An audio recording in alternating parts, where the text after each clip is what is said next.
காத்து கொண்டிருக்கின்றார். சக்தி வருகிறார், சக்தி வருகிறார்,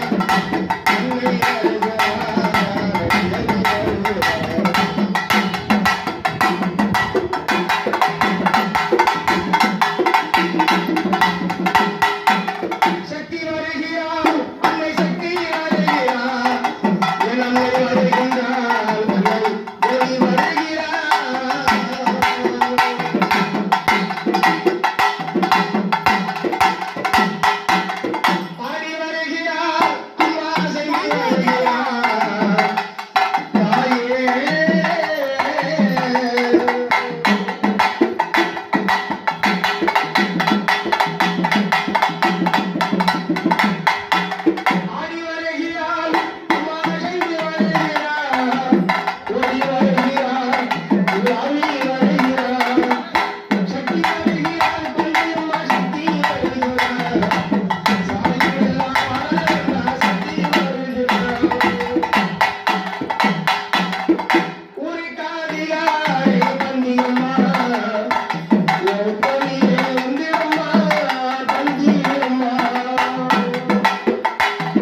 இந்த கலியுகம் பிறக்க முன்னே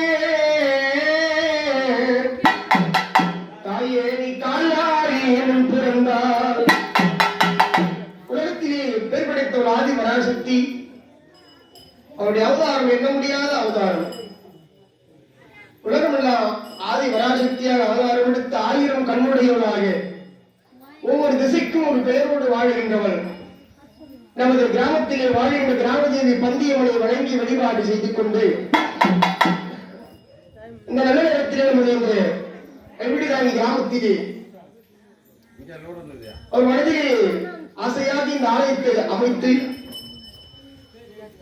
பெரிய சாமி அவர்கள் சிறந்த முறையில் ஒவ்வொரு மாதமும் அவருடைய ஆத்மா சாந்தி அடைந்து கொண்டிருக்கின்றது.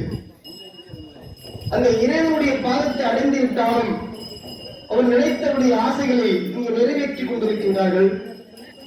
அதுபோல இந்த ஊஞ்சல் தாளாட்டு நடக்கணும் என்று நினைத்தார். இதுபோல் ஒவ்வொரு மாதமும் ஒவ்வொரு பக்தர்கள் இந்த ஆலயத்துக்கு வருகை தந்து தாங்களால் முடிந்த ₹1 ஒரு காணிக்கை கொடுத்தாலும் இந்த ஆலயத்துக்கு நம்ம புண்ணியத்தை தேடிக்கொள்ளலாம். இருக்கின்ற இடத்துக்கு கொடுக்க வேண்டாம், இல்லாத இடத்துக்கு கொடுங்க. கொண்டு வர வரும் அனைவரும் ஒரு ₹10 தாங்க. ₹10 கொடுத்ததே போதும். சிறிகை கட்டி பெருங்க வாழ். சிறிகை விட முதலமா கூரை வீட்டுல இருந்தோம். ஒரு காலத்துல கூரை வீடு தான் நப்பலாம். என்னங்கய்யா, முதல்ல கூரை வீடு, அதுக்கப்புறம் இப்ப கூரை வீடு எங்கேயே தெரியல. அப்புறம் சீட்டு வீடாச்சு, மாடி வீடு. மாடி வேற மாடி கட்டணும். வசதி வரும்போது வாய்ப்பு அதிகமாகிறது.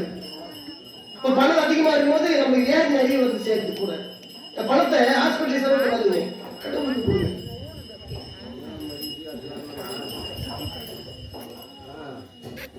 அதாவது இந்த நல்ல நேரத்திலே நமது தென்னவாடி கிராமத்திலே